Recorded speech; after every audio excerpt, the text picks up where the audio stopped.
grand finals at this point. Yeah, I don't think we're doing any breaks. We're going right into the action from here. It's going to be Tesseract versus Montybann. The #1 EU versus Monty, who's qualified in through the losing to Tesseract once already so far in that bracket, but then beating out Turbo, and now with maybe a little bit of warm-up in their pocket, they'll be able to go up against Tesseract and give them a run for their money. But yeah, there is a strong opinion out there right now in the community and within the casting desk that Tesseract is going to take first here. And that first place gets them 1,000 in cash. Second is 750. And so either way you shake it, both these players are feeling pretty good playing today because they are getting a good amount of money out of that prize pool. But we're going right into the action, and we got to take a look at loadouts if we have a chance because damage is already coming in, and Monty has an early lead. Yeah, and one of the things that, Tesseract has, over 1,500 in earnings and can almost double that if he takes first place today.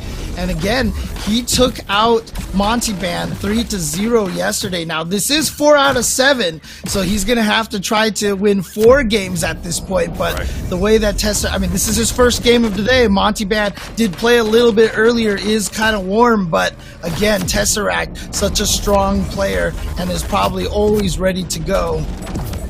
Yeah, they certainly are, and this is an interesting build coming in from Tesseract. Triple Nade Swarm Luma combo here, and it is keeping Tesseract in it at the very least. Monty definitely trying to battle back with that Raptor split, the Hammer Nade, using the Aegis Shield to block this spread, and they're doing an okay job, but Tesseract has still managed to chunk down Monty enough to keep them in this. Does the Luma connect? No, Monty still stays alive for the next 40 seconds, or at least could be staying alive for the next 40 seconds as the full spread comes in again towards Monty. The nade coming in from all the Hammer, Avalanche, Majestic nades all being thrown here.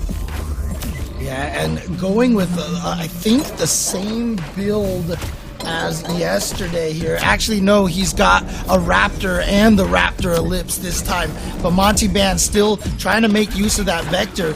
We did see Montybann play this triple nade yesterday as well, though it doesn't seem to be working as well against Montybann here right now. Tesseract did say it was a actual pretty strategic build here, but Montybann doing a great job dodging everything here. And as you can see, that's what we saw in the last game that he played against Turbo. His dodging was immaculate, and here the same thing despite the Hammer nades and the Majestic nades controlling so much space. A nice opening round 1 here too, Monty. Tesseract trying to battle back here. Maybe they'll be a little bit more locked in after a rough round 1, but Monty is able to chip down and take a lead again here at the start of round 2 in our first game between these two. And Monty, I think this is a surprise to everyone so far, but they are looking like they could take game 1. Yeah, but again, this is an interesting loadout here for Tesseract. Definitely has the potential to go for something different. Nice catch on that bomb. Said, you know what, it's my bomb now. So Montybann here again with a nice life lead. And yes, as a reminder, this is 4 out of 7 here for grand finals. And here we go. You see Montybann shooting out those the Raptor shots right there, trying to find its mark. Tesseract needs to get some good damage here, and it's really going to come either from, these space controlling. Oh no, Montybann actually looked up. He got hit by the energy cage a couple of times. Didn't realize it was just floating above his head, but didn't take too much damage off of that. Tesseract gotta try to get some Luma shots in here. There it is again. Yeah, he got it. Used the cage to move him to the spot to shoot him with the Luma. And again, another one. Wow, it has taken a little bit for Tesseract to come alive here, but in the final 30 seconds of round 2, they seem to be finding big hits that they need, but Monty is a bullet or 2 away from taking the lead and taking game 1. They really just need to do a little bit of chip damage onto Tesseract, and Tesseract, I think, obviously knows this, and there's a big connection up top with the nade coming down onto Monty. Or no, Tesseract takes it. What Yeah. What happened there? I thought Monty's health went down. No, I think, no, it was Tesseract's life that went down. Yeah. Wow. It looked like the bullets were just about to hit Monty, but Monty actually caught Tesseract like pixels before he got hit by that hammer nade. And so there you go. Game one into the underdog's hands. Definitely an interesting start, but I do know Tesseract has a bevy of options before them in terms of, you know, like we talked about earlier, there's a lot of guns in this game. You know, we still haven't even seen a lance get played in any of these last two best of fives. That's certainly something that could be coming out. I mean, there's just so many different options that could be deployed. The triple nade is interesting. It didn't feel like there was enough zoning going on for Tesseract to really push, Monty into a corner to connect with those Lumas. And so maybe a little bit more of a spread, a little bit more of a pinch. The hammer could be coming in for Tesseract, but I'm not as familiar with the loadouts. I know, I'm sure the fine folk in chat are thinking, oh, Tesseract's definitely going to go this. You know, it's going to be an obvious swap, and it'll mean the rest of the series goes to Tesseract. But hey, game one, granted, to your point, it is a best of 7, so maybe Tesseract came in here kind of with their B or even C loadout. You know what I mean? Just to see how that would work for them. And then if it doesn't, they have options to scale upwards going into the later games, because they have time. There's a lot of games to be played. Yeah, Tesseract yesterday going up against Montybann ran the Hammer Eclipse, the Aegis Shield, the Raptor Ellipse, the Hammer Ellipse, Aegis Shield, Raptor Ellipse, Viper Ellipse, and Raptor. So yeah, he was going with the double Viper loadout against Montybann yesterday. He busted out the triple nades. Who was it that he busted that out against? I don't remember. But Tesseract here, actually that might have been Josie who busted that out yesterday, was the triple nades. Now that I think about it, yeah, it was Josie who did that, not Tesseract. And so Tesseract here looks like switching to, still not the double Viper loadout here, still going for a single Viper loadout, but does change it all up, has the Aegis Shield, and only one nade now, just the Avalanche nade. Totally different kit and approach here for Tesseract this round, and we'll see if it's enough to throw Monty off. Like you said, it's still not the double Viper that we saw work for them, but it could be their B loadout that they're now trying up against Monty here. Either way, it is a little bit more even in the first 45 seconds, and here comes the full setup for Tesseract. The juggling of weapons and nades utility to get the pinch set up for them to try and fire in those Viper ellipse shots and connect, and Monty doing a great job of dodging. 1 minute. Tesseract here doing some good dodging as well, waiting for his weapons to spawn to be able to set something up with that Aegis Shield, playing a little bit of defense right now.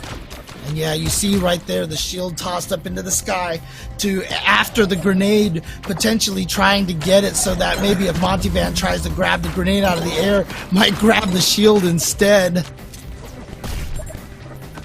And any little bit of damage counts here, and so weapon tosses an important factor in this battle, and Monty, they find themselves at a slight disadvantage in HP here, a big disadvantage as that ellipse connects, and the full step up from Tesseract paying off here. The loadout swap looking good, and as I say that, a big connection comes through. Tesseract gets hit. That was a huge chunk. At any point, they got to be careful of getting chipped away by these big bullets coming through. Yep, time is an element. Time, not enough time here for Montybann, even though he got that nice big hit, was unable to capitalize off of that and get any more damage there. Of course, you look at Montybann's weapon list over here.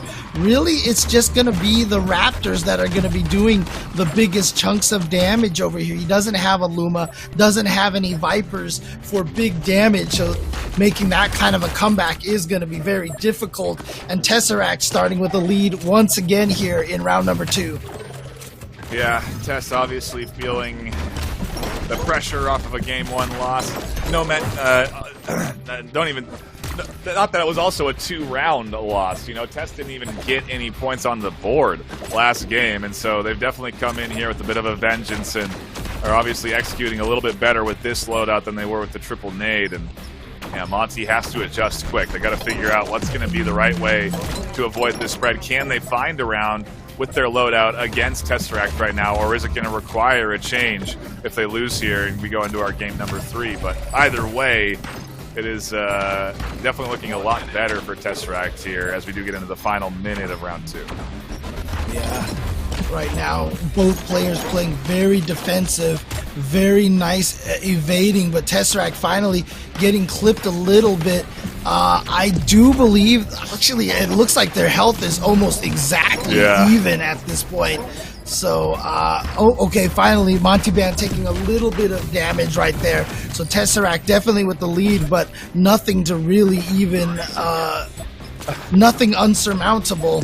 Nice catch of the grenade and tossed it right back at him. So Montybann deflating that grenade over there, but then taking a couple of hits over here, couple of stray hits, trying to dodge that Viper.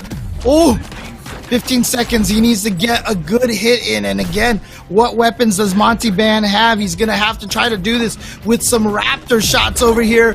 Only 6 seconds left on the clock. Throwing shields at him, throwing everything, including the kitchen sink. Not going to be able to find its mark. And Tesseract taking game number 2.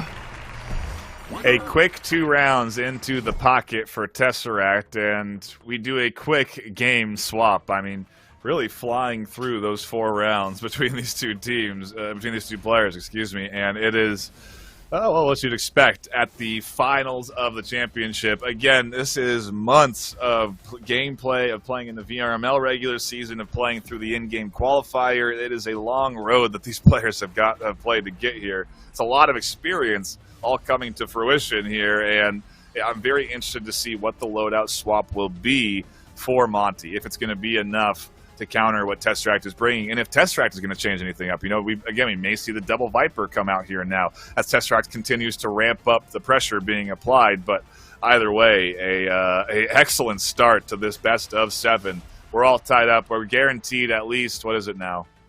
5 games? At least 5 games. Yeah. Yep. Mm-hmm. So at least 3 more. Yeah, again, Montybann took 0 games yesterday, so taking 1 game already is a very big deal. It's got to be a confidence booster. And again, the way that he lost the Tesseract in game number 2 wasn't even any form of domination or anything. It was just Tesseract outlasting him a lot of the times. And Montybann was just right there every single time, just a few hits away. However, the one thing that, you know, I feel like came back and hurt Montybann a little bit was, you know, to make that comeback, he did not have a Luma or a Viper or anything to do big damage right there. So I'm curious now to see if Monty, for his maybe potentially a loadout change, going to try to add a Luma or perhaps a Viper into his loadout so that he can try to go for those last second comebacks. Yeah, I mean, we did see it work once where, you know, the full spread and the pinch connected and it was a big chunk of damage onto Tesseract. But at the end of the day, you know, you do have to have something that can hit a little bit harder, and especially up against Tesseract. I mean, both of these players are incredibly skilled at dodging, you know, and so a bullet hell build isn't necessarily going to guarantee you consistent damage because they're going to be able to dodge a full spread coming at them, whether it's from their left, the right, top, center. They know how to avoid this stuff, where they need to step, how they need to duck and crawl on the floor. And, you know, both of these players, too, have had a little bit of a break. You know, Monty's been refreshed. They've had a 5-game series to relax to, and Tesseract has been waiting for this. So stamina is not a factor in this best of 7. Maybe once we get to a game 7, if we do, that'll be an element. But right now, we are really in the middle of it with 2 fresh players duking it out at the top of EU, and we're almost tied in the first 30 seconds. Yep, and we're taking a look at Montybann's loadout over here. Still did not choose to go for a very high damage weapon, but is going with that Raptor Ellipse, and instead of, I think last time was Raptor Ellipse and Raptor, but he's got the Wildcat here. And interestingly enough, Tesseract going back to the cage over here. Yeah, Super Majestic. He's gone with the Super Majestic. The Super Majestic is the weapon that they were all saying was like kind of like the worst weapon in the game at this point, but Tesseract trying to show that there might be some life in this weapon. Yeah, like I said, there's a lot of guns to choose from, and Tesseract is a player of many tools. They know how to utilize effectively all of the elements of Blaston that you can pick from. And okay, nice okay. Just as a there. correction from Oolong and Fab, it's the regular Majestic that's really bad. So the Super Majestic actually doing well here. Yeah, of course, Oolong has to jump in there, and yeah, Majestic doing a good job of zoning Monty into these corners where you're seeing the Frostbite come in at a pretty quick speed, the Viper Ellipse. Again, it's all a matter of pushing Monty into a space where they can then connect. Nice use of the Aegis shields right there. Yeah. Tesseract with that lead. Montybann, 2 seconds left. Not going to be able to get any damage in there. And don't worry, Dr. Oolong. Thank you for the information. Not going to talk bad about your boy, the Super Majestic. It is the first time it has been picked this weekend, but nonetheless, I don't think that's terribly surprising to see from Tesseract. They have the ability to use anything in the Blaston toolkit. So we'll see if they can get themselves another round here as they are looking to take the lead in the series with game number 3. But in the first 30 seconds, we have no damage done. Yeah, again, the defense is so good right here, but I like what Tesseract is doing. You know, just figured you wanted to try to control Montybann's space a little bit more, and that's what that energy cage does. That's what the Super Majestic does. It just places that right on the field, and you just have to keep in mind that it's there until it finally fades away. The pinch comes in, Tesseract, yeah, the dodge work there to fly through that pinch from both sides and underneath. Monty steps into the Super Majestic, and that does a huge chunk of damage.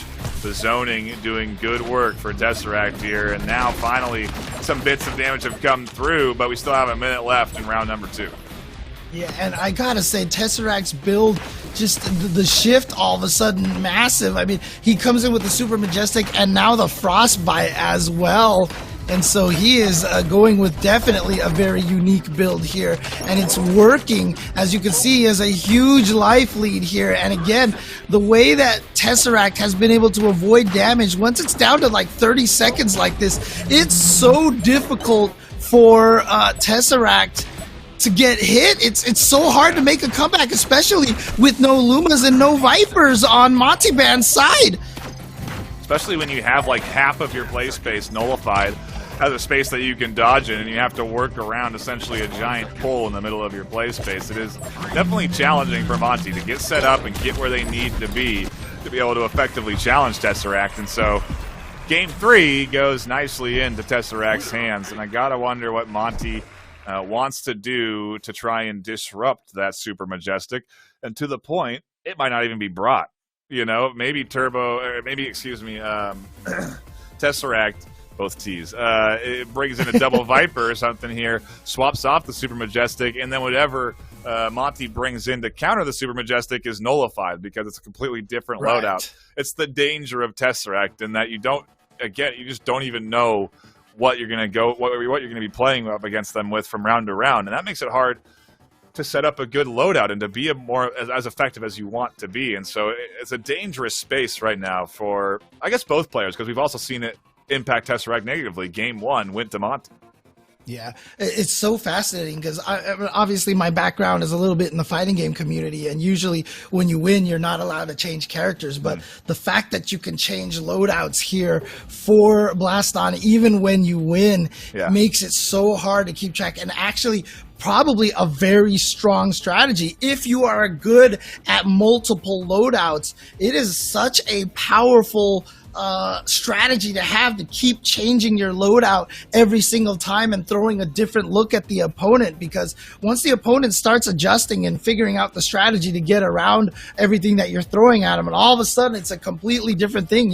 If this next match he comes in with the double Vipers, for example, you're just gonna be like, what the heck? And so you're always making that adjustment. it's fun to watch, and it's exciting to see, and we're just about ready to get into Game 4 here soon enough. So we do appreciate everyone that is tuning in, has been stopping by for the majority of the action here this afternoon. We do have, again, a lot more ahead of us. This is the EU Grand Finals right now, but it's a best of 7, so we have at least 2 more games ahead of us. Tesseract needs to at least win 2 more games, so at least 4 more rounds. But even after this, we have the whole NA bracket to chew through, or at least the tail end of that NA bracket, semifinals and finals. And so there's a lot of games ahead of us here. This is exactly. If you're here and you're wanting, if you're like, oh no, this is going to be it after the end of these last. No, you're wrong. There's a lot of Blaston ahead of you this afternoon. So you do not need to worry. You do not need to fret. We will be experiencing all of that here today. So be sure that you're sticking around. Be sure that you're keeping your batteries charged if you're watching on whatever your favorite device is. And we do appreciate you for all stopping in and hanging out and enjoying what has been really, I mean, the best of the best in Blaston. These are the best in EU fighting against each other right now. You can't get a more experienced duo going up against each other. Yep, exactly. So I'm curious to see here what Montybann's going to try to do. We saw it in the match against Turbo. Remember, they kind of flipped a little bit. Turbo started with the Bullet Hell. That's where Montybann went after starting with the Viper. Montybann had the success with the Bullet Hell. However, it's not working out against Tesseract as well. Tesseract's ability to dodge and avoid damage is really strong, and that means that Montybann at the end of these rounds always has no way to do the damage. And look at this, he is going for totally different build. Tesseract has gone for something. He's got the Nova Helix going over here and throwing that out here. We haven't seen that all weekend long, and Tesseract doing exactly what we were saying, throwing out different builds all day. But on Montybann's side, sure enough, there is that Luma now looming in the shadows over here to potentially try to make that comeback damage. But you can see how scary that Nova Helix can be. Yeah, it's doing slow-moving bullets. Doing some good zoning there, and it also could be an element to deterring the straight Luma. If there's a wall of helixes in front of you, you have to thread your arrow through that. It also means that Luma curve is going to be utilized to go around the wall that they set up in front of them with these helixes. And so it's all a matter of tying it all together and making sure that you're pinching and then hitting with that big connection on the Luma. And so far, Tesseract hasn't quite found the full combo to come and do big damage on a Monty yet, but neither player has been able to really connect big yet. We are super low on HP, and finally, Monty does some good damage on the Tess. Yeah, but you can see how that Nova Helix can just obscure vision and really limit your movement over there. Now, of course, Novas do have their own collision and HP, so you can actually try to eliminate them. That is the one thing about the split version, is that the split Novas there can be erased a little bit easier than the Novas themselves. Oh, there we go. Tesseract finding a hit, but with only 10 seconds, can Tesseract find one more hit? He needs to get the lead right now in 5 seconds. Dodges the Wildcat, tries to attack in the front, and no, cannot get any more damage onto Monty. Monty could be on pace to take game number 4 here, which would put us on track for 7. In a best of 7, and then we're going to start talking stamina, because that's going to be a factor. Monty definitely looking at, you got to be feeling so focused right now if you're Monty, because there was a real chance that you can keep this thing close, tie this up 2 games apiece, because Tesseract has picked into this wacky build of a Nova Helix coming in here. It's crazy to me, though, that how well, Monty has been able to dodge. Like you said, that's probably one of his biggest strengths. Even while he was being kind of knocked down by the Nova Helix and crouching, he was still weaving left and right and avoiding all of the shots from Tesseract. But Tesseract does land a Luma shot here to be able to try to even the life a little bit more. Tesseract still down, however, and it's just amazing how well Montybann has been handling these Nova Helixes. You can see him, like I said, the splits do not have as much HP, so he has been able to take out a lot of those bullets and then quickly run to the side, run forward, past the helix, and then as long as he never moves backwards, basically takes them out of play that way. It is a close duel here with 45 seconds on the clock, almost dead even in HP. And Tess is juggling utility items here, trying to really throw off Monty. They connect with a gun toss, but Tesseract takes a chunk of damage in the process, and that Luma arc is not hitting onto Monty. Monty's dodging it really coming into play here and making it hard for Tesseract to connect, and ultimately keeping Monty into a comfortable lead. And there's a Luma to connect. They take 2 rounds. We're tied 2 games apiece. There you go. So twice now, Tesseract has gone with some slightly unorthodox builds. We did see the triple nade from Josie yesterday work out. Did not work out for Tesseract. Now trying this the Nova split right there, but unfortunately not working out because, like I said, Montybann, honestly, beautiful job dodging those. I mean, you saw the first-person view with the bullets coming at you, and it just looked so intimidating. But Montybann remaining calm, handling the situation very cleanly, and so that build obviously not working. Let's see what Tesseract brings to this next one here. He has gone for every weapon, and yeah, maybe the Tundra finally. I mean, like, that is definitely a weapon that we have not seen at all during this entire weekend, but at this point in time, I wouldn't put it past Tesseract. Yeah, I mean, what a position that Monty finds themselves in now, because Tesseract, over the last 4 games, has shown that you don't know what you're going to get. You know, you could swap whatever you want. I'm going to completely change my kit and how I'm going to attack you. You know, whether it's with a bullet hell spread or a Viper or a Nova Luma, you know, it is very different approaches to damage with every loadout that Tess has brought.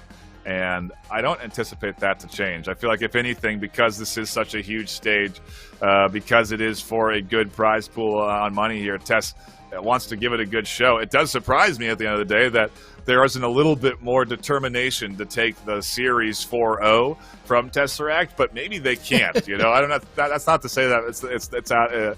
It's like if they had just gone something normal, it could have been that way. But, you know, it's interesting in that maybe at some point here, as we get to these back half of the series, we'll see Tesseract step it up, or Monty is just playing out of their shoes right now, and the underdog is testing what otherwise has been considered the best player in the world. Yeah. And, you know, Tesseract has been switching all the time. And I'm sure, you know, Monty's probably thinking to himself right now, you can go ahead and stick with the last build if you want. You don't have to change. You don't have to change, Tess. It's all good. It's all good. But I'm pretty sure Tesseract is going to try to change to something. And again, like I said yesterday, he did win it 3-0 in that matchup and did it largely with the double Vipers. The Viper and the Viper Ellipse that he used in all 3 matches. So we'll see what happens if Tesseract goes into serious mode all of a sudden and busts out the dual Vipers to try to take out Montybann. And again, you know, having messed with the Vipers myself, it's so hard to hit people with that, and with especially with the Ellipse. And it's just amazing how much skill that these players have with weapons like that.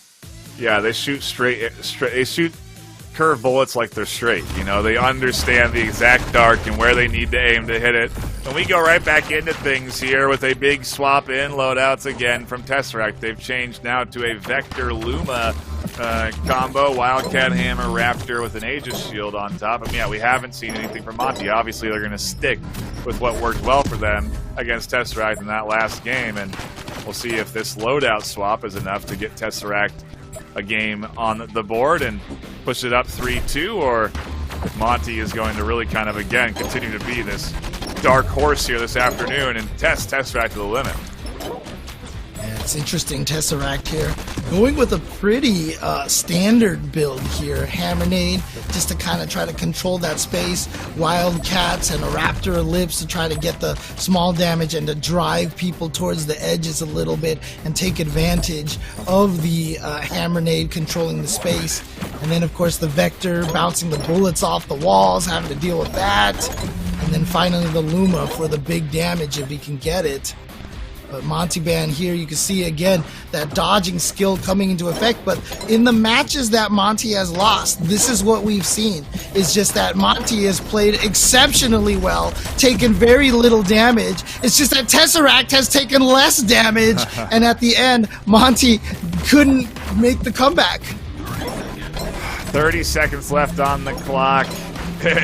Dare we finish a round with players above half health? That would be certainly an interesting shake-up to the pace of things so far, but that's where we're headed right now. Monty has taken a quarter of HP, Tess just a slice of it. The Luma doesn't connect, and we're 10 seconds away from Tesseract taking this round off of a couple of bits of damage.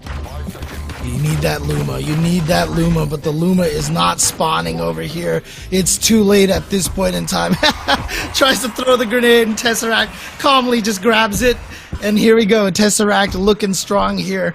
And according to Slow It in the chat, that this is what Tesseract calls the best loadout. So if that's the case, if he is running with that best loadout, that definitely means Tesseract in serious mode here. Yeah, obviously after 2 games lost, things were a little out of control for Tesseract. You know, they couldn't have that spiraling into Monty with a lead after all. And so, yeah, they're maybe stepping up to a favorite, the A loadout, as I'll say here, for game number 5. And it makes sense. There's only 3 games left in the series. If you're going to start stepping it up, now's going to be the time. And a good bit of dodge work there from Monty, as we've seen all series. But like you said, Tess just keeps avoiding just as well, if not slightly better. And they now have a very slight lead. With the first minute down, it's been hardly any damage come through.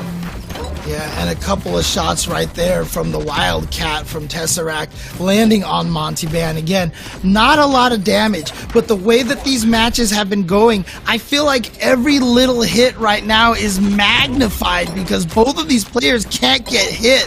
So even though these tiny shots are doing little bits of damage, in the grand scheme of things, it's actually a lot of damage. Yeah. You saw Tesseract shooting the nade out of the sky with the Luma again.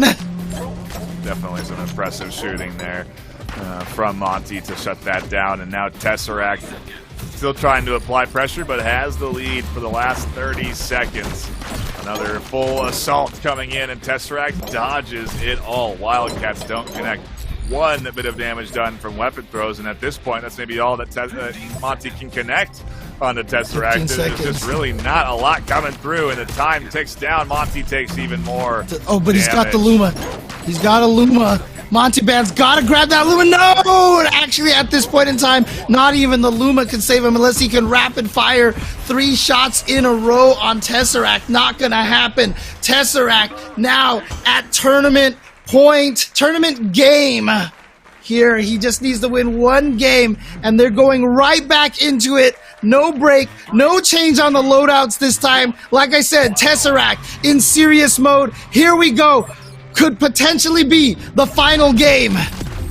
Crazy to see no swap for Monty, but hey, they've won 2 games with the loadout. What's to say they can't do it again? It's just a matter of connecting, a matter of getting the perfect setup, of timing your loadouts just right, of the respawns just right, of executing perfectly, because we're at the top level, and that's what it takes for Monty to get these wins against Tesseract. And Tesseract has stepped it up. They are bloodthirsty for a win here. They just need to get 2 rounds in a row to secure themselves that 1,000 in cash.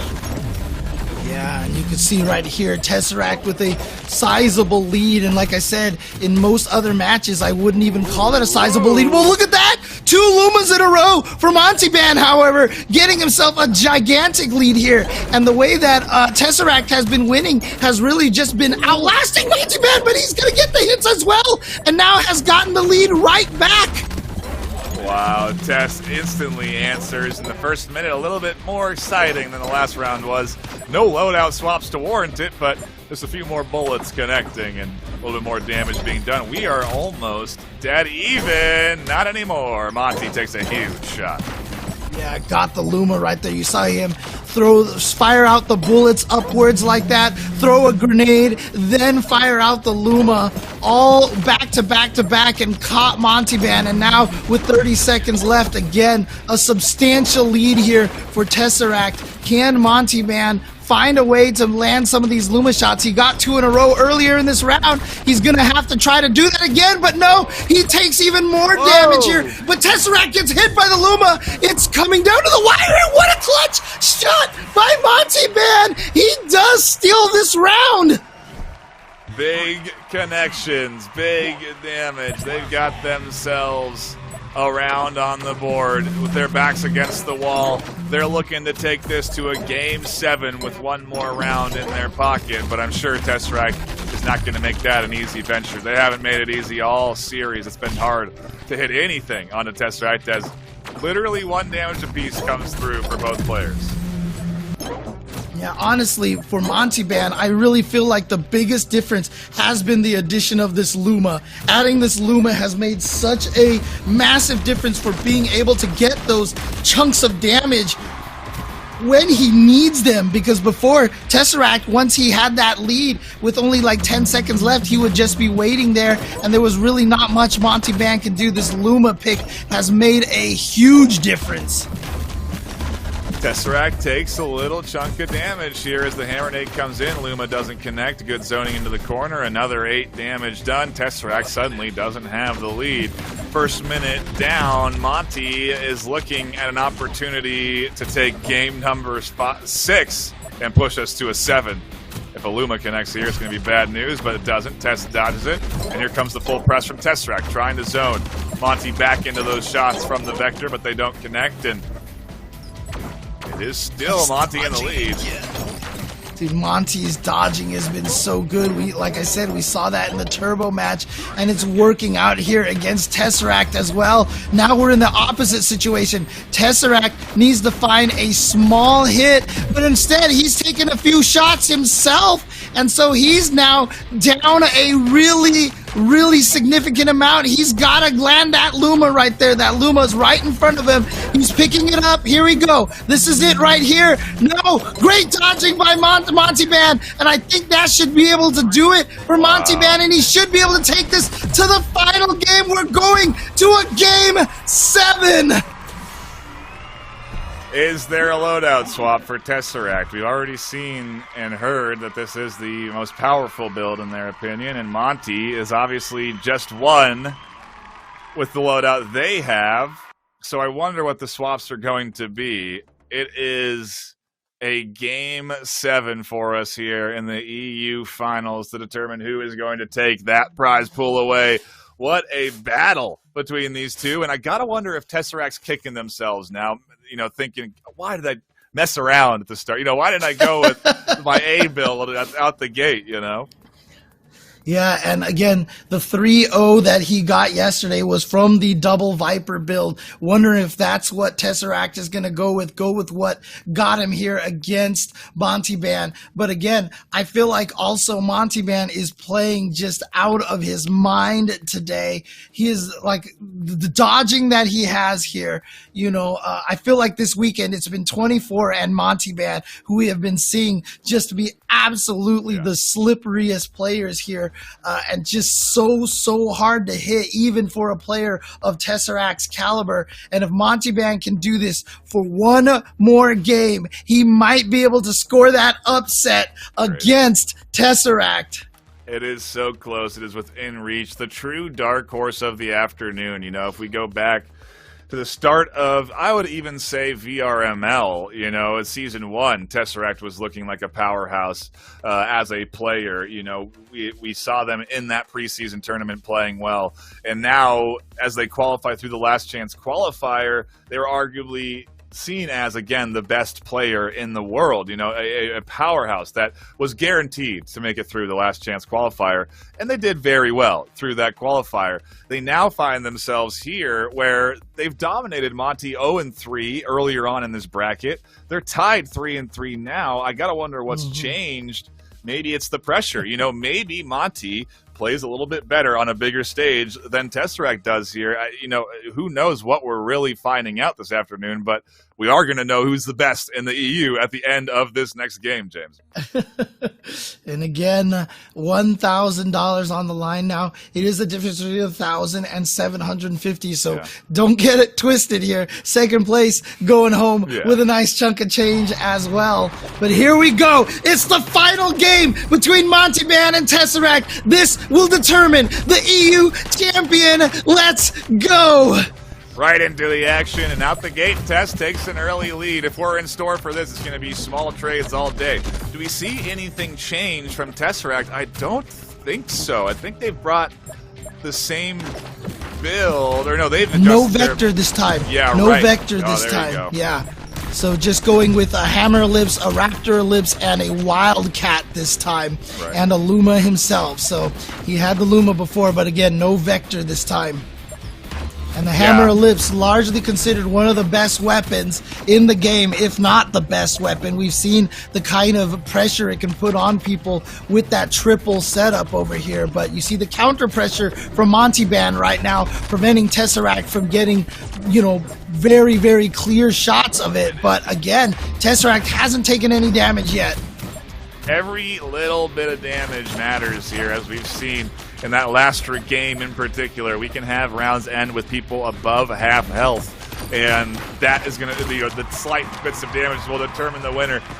Tesseract seemingly having much better success chipping down Monty here with this build than they were with their last one, but it's still early, as round one is definitely in Tesseract's favor, but with 30 seconds left, a Luma connection can separate the scoreline.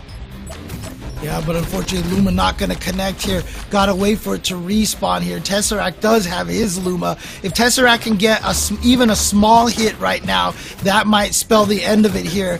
Tesseract, however, has to dodge these Luma shots. Yeah, does manage to dodge it. You can see Montybann toss the bow over there. 7 seconds left. Not going to have much ability to get the comeback here without the Luma respawning. And so here we go. It is now tournament point for Tesseract. Is he going to fulfill his position as the best in the EU, or can Montybann complete this upset? The big question on the board. Tesseract is looking good, confident, did well in that last round, almost suffered. I don't even know if they took damage, as a matter of fact, when I think back onto it, but either way, Monty is really struggling to get onto the board and to really impact Tesseract here. So curious to see what they're going to do in this final round. Well, round two. Won't be final if Monty can take it, but I don't know what Tess has done. They've stepped it up on their dodging or something, because they are just not getting hit and they're doing damage. A Luma connects. And I feel like that Luma connected on Monty's hand. I feel like that's what he actually caught there. The hands are hurt boxes as well, so you have to be careful of that. And now Tesseract setting up the Hammernade over here. The Hammer Ellipse. And yeah, forcing Montybann into some movement. Almost got him with that. Almost got him with the Luma, but just clipping now with a couple of those Raptor shots. Even connects. Well, actually, I'm sorry. That's Montybann connecting with the bow toss right there. Yeah. And now juggling. Yep, juggling and looking good. 45 seconds left. Tesseract has the lead. Montybann needs to do anything they can. And they do connect a bit of damage. Done. Maybe Tesseract feeling a little overconfident with their lead right now, but who knows, because there's 30 seconds left. This lead is nice. Monty has a huge amount of work to do here in a limited amount of time to do it in. Yeah, he's looking for that Luma again. There it is. Montybann has a Luma. Can he land and even just one of these? Nope. To the side, to the side. Look at those dodges from Tesseract. No Lumas are going to connect. Not going to be able to spawn in time for perhaps to try to make this comeback. Tesseract can just play defense at this point. Stay safe. Throws the shield. Takes out the nade from the sky. 1 second left. Tesseract is your EU champion. Monty almost had a three-piece there to bring things into range, but Tesseract hangs in. They're going to be the winner. Congratulations to Tesseract, and I guess no surprise that they are the champion, but I think certainly surprised that it came down to a Game 7. Monty absolutely stepping up here to challenge Tesseract this afternoon, and ultimately a fantastic series to tune into here. I mean, I couldn't have been. Yeah, I can't be happier with the best of 7. I can't be happier as a caster, you know. Exactly. And shout outs to Monty. Like I said, going down 0-3 against Tesseract yesterday, and coming here and actually pushing Tesseract. And again, Tesseract went with the quote best loadout there in game number, I think it was 5, yep. And Monty was still able to take game number 6. It looked like Tesseract was like, all right, serious mode, let's just take this now. But Montybann pushing it to a final game to really force Tesseract, to force everything out of him. Now, obviously, Tesseract too strong in game number 7. But again, what a display from Montybann. $750 will be converted to euros for them. But again, $1,000 for Tesseract, and the pride of knowing that he has withheld his position as the best in the EU. Yeah, and again, hats off to Monty. Definitely a challenger to look forward to in future tournaments. Definitely going to keep an eye on them going into Season 2 next year in 2023 of VRML. Will be exciting to see how they play. Tesseract, though, really just coming out on top. Again, a tremendous amount of hard work and effort to get into this stage, to get into the championships, and to now take that win. It is the crown achievement of any Blaston player, and I'm sure Tesseract's going to be very happy with the W that they have secured. But, you know, I really want Captain's perspective on the whole thing, because I think that's going to give us a good insight onto what those loadouts really mean. And I mean, Cap, what did we see? What did we just witness today? Because Monty really played some good games here. Well, on one side, we saw Tesseract flexing. He is the most versatile player in the world. Just bringing out Super Majestic, Nova Helix, doing he did an amazing nade denial by throwing a snowball, which we're going to see in a second here. Also bringing Swarm. Didn't even mention Swarm. But on the other hand, we see Monty showing that no one should sleep on him. Okay, he is. Right. I've been saying this for a while, that Monty, I think, will be the next great player. You know, the next in the top 3 or top 4 when he gets there. That was an amazing denial there. He threw up a snowball and a weapon to just deny the nade, which is something loads of players try to do, but Tesseract's the only one I've seen in a tournament setting actually correctly perform it. Here you see he's bringing Nova Helix, a weapon we never see. And he didn't make it work, but he made it look terrifying. But, you know, Monty just showing how good he is at dodging, how good he is at aiming, and no other player in the EU region could have been expected to do anywhere near this. I remember I talked to you about playing Tesseract about 3 months ago, and I said the way we measure success against Tesseract is by how many rounds we win. Monty got to a game 7 in a best of 7. Yeah. That's the only other player that's really done that ever is Josie. In America, who's considered the best player in America, often considered the best player in the world. So I think Monty's really just come out here and shown that he is, the next one to watch. And special note, he's got a lot less tournament experience than everyone else. Everyone else here, I remember playing with in Balsummer, but Monty's new this year.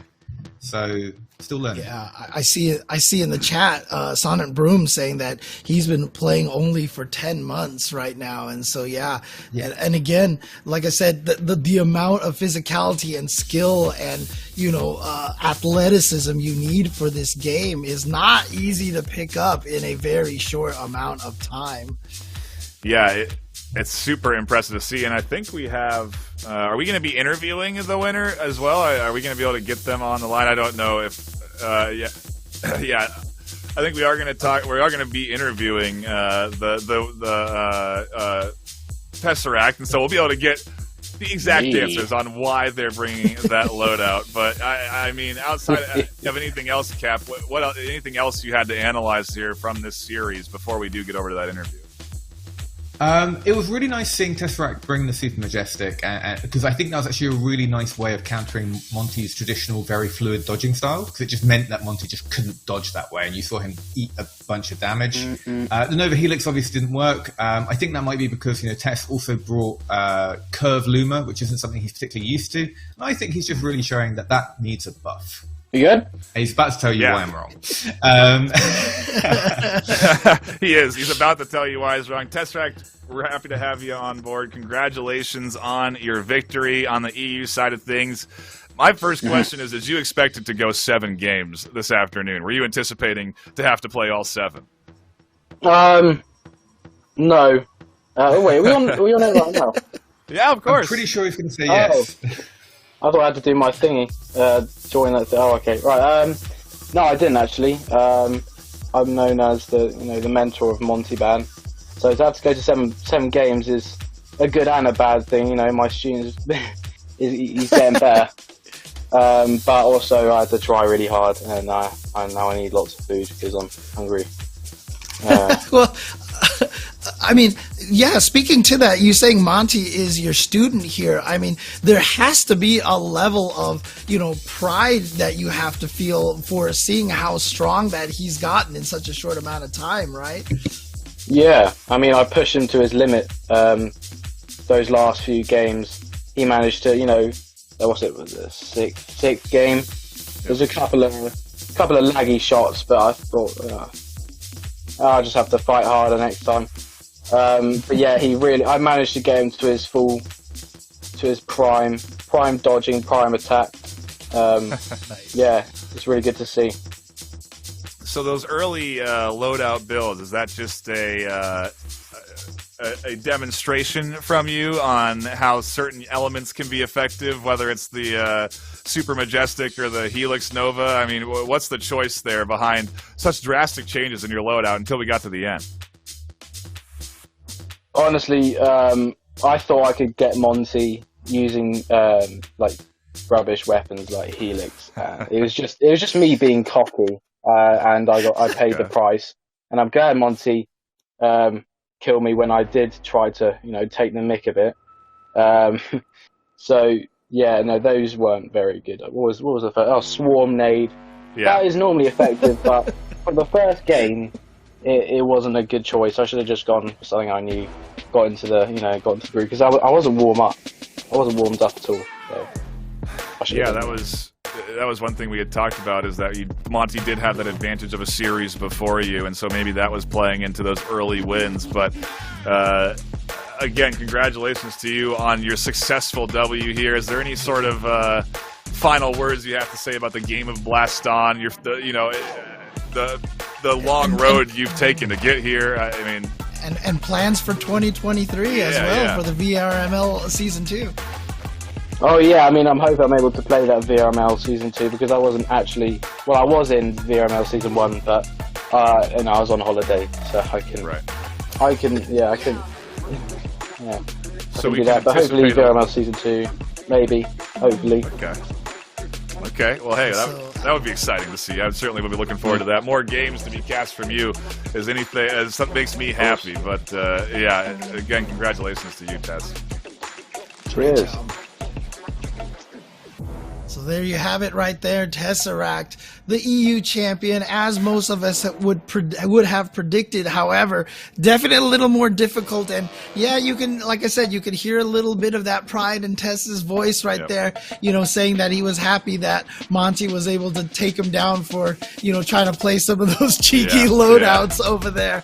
And it's good to have a rival like that. Tess and Monty, if they can continue, to have someone like Monty be able to push Tess and force Tesseract to play even better, you cannot ask for anything better as a competitive player. And I can only imagine these two are going to make each other so much stronger in the 2023 season.